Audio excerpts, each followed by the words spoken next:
In Romans 7, is Paul describing a believer or a non-believer? Paul is a believer when he writes this, and as many point out, he's speaking in the first person.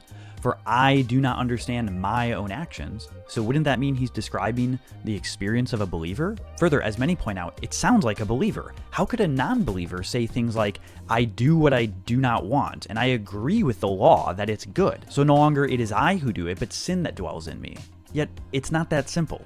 Paul also says that he is of the flesh, sold under sin. He says he's captive to the law of sin. Or in verse 6, he contrasts this with being released from the law, which held him captive. This language of captivity and slavery sure sounds a lot like chapter 6. In chapter 6, Paul clearly says we're no longer slaves to sin. We've died to sin.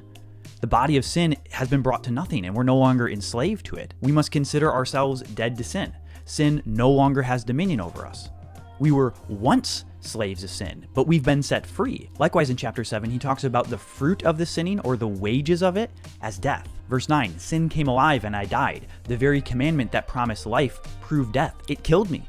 This sure sounds a lot like the end of chapter 6, when Paul says the fruit that we were getting for our sin is death. In fact, the wages of sin is death. In contrast, sanctification, which is the promise of every believer, is eternal life. He says the same thing earlier in verse 16, that we were slaves of sin, which leads to death. Based on this, many actually argue that what Paul is doing in Romans 7 is putting on a persona of one who is currently under the bondage of sin. In other words, according to this view, he's describing the condition and experience of a non-believer.